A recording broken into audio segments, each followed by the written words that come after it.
Well, she seems to have picked up a smoking habit sometime between last night and this morning. So, this is my 1994 Nissan Cefiro, and if I'm being honest, it's kind of slow. So in this episode, we're going to rebuild the suspension from bonnet to boot with brand new parts. So let's find out what parts we used, how much it costs, and finally, does the car go any quicker on the racetrack? Let's get stuck in. Man, I am so excited to get these in the car.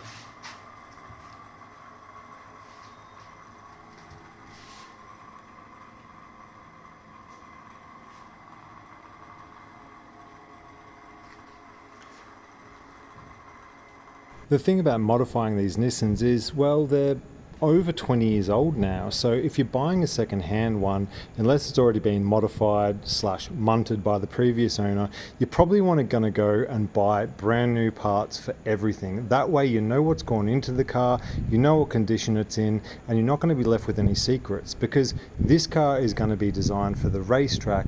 I made sure that I got every part right and installed them all in one go so that I'm not leaving any stone unturned. So, before we go installing the suspension, let's get a list of all the parts that we've put into the car. So, we've got from Driftworks in the UK, rear lower control arms, front lower control arms, and rear upper arms. We've also got rear subframe bushes and rear diff bushes, which are solid mounted. Now, I forgot to buy the caster arms, so I got them secondhand in Thailand. I also rebuilt the Buddy Club suspension with brand new oil, seals and valves. I've got bushes, which are Super Pro bushes for the rear knuckles, also the sway bar links and the sway bar themselves. And from Tuna Concept, which is a local Thai brand, I got rear toe and traction arms. Now stay tuned to the end of this video when we do a breakdown of what all the parts cost me.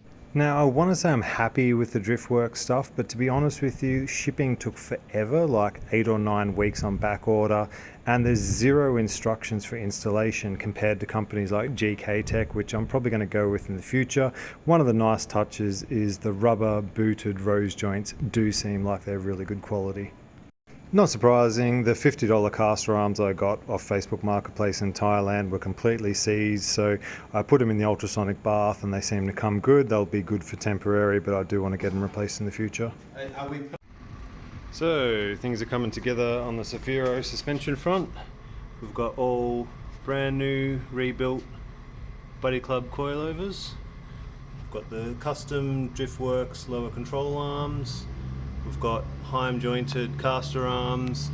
The only thing we need to do now is to get some sway bar bushes, urethane, and put it all back. The Driftworks stuff seemed to fit pretty fine, except for the front passenger side lower control arm seemed to be binding a little bit. Just the blade angle didn't seem quite right. It could be a problem with the chassis, maybe it's a bit bent, or it could be the caster or something with the sway bar end links, which I'm going to hopefully get that sorted when I get the car properly tuned at the suspension shop in Bangkok, which does corner weighting and preloading and everything, so hopefully they'll be able to get me sorted out on that one. But it wasn't totally smooth sailing, but everything did seem to come together pretty nicely. So while we got up on the hoist, I'll give you a chance to have a squeeze under a skirt. Excuse the mud, we're out in the Thai boondocks, we're at a really cool clutch store, so this is Thai modifying at its best. So we've got the Buddy Club coilovers, which have been fully rebuilt with new seals and everything. Just some cheap max beating rod rear toe and control arms, or Tuna Concept. You can see the top ones up there. And then we've got the lower control arms, which is the Driftworks, and also the Driftworks upper control arms as well. So, and then everything is solid mounted for the diff and also for the subframe, so the whole thing solid mounted. And if we come around to the front,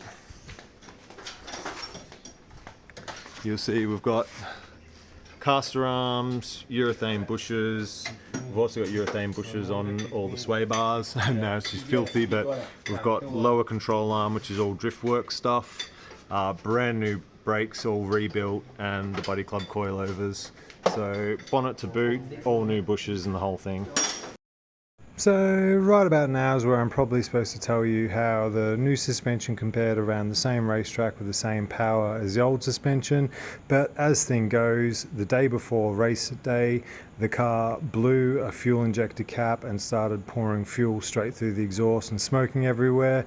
I thought I dropped a valve, but no. So I haven't had a chance to actually take it out in the same track and give you some results. What I can say though is now I've got adjustable roll center, track width and caster and camber and everything, so the car is gonna be much better. The short drive I've taken it on the road, it felt way more alive and direct, so I am really excited to bring you some results. I'm also going to be putting in brand new injectors, turbo, a Fuel Tech ECU, and the thing is going to be an absolute animal the next time you see it. So given that we can't give you some track footage, the next best thing is let's break down the costs and tell you how much everything run as a bill. So we've got a heap of work done on the Nissan Cefiro. The car should be handling pretty good on the racetrack by now. We do need to get everything set up correctly, so that's corner balancing and preload and all that set up. But what did it all cost me? So for the drift work stuff, it was £534 or 23,000 baht delivered for the control arms and the upper arms. Now we also spent £170 or 7,300 baht for the solid bushes for the diff and the subframe.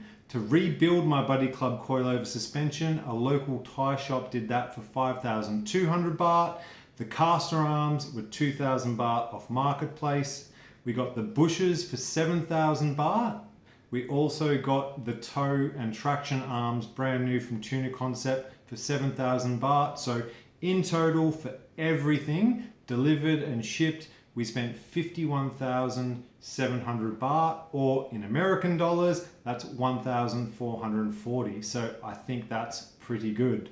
So we bought the car for 120,000 baht and we spent 52,700 baht. So total cost so far is 172,700 baht for the car, which I think we're doing pretty good so far. Stay tuned for the next episode where we get stuck in.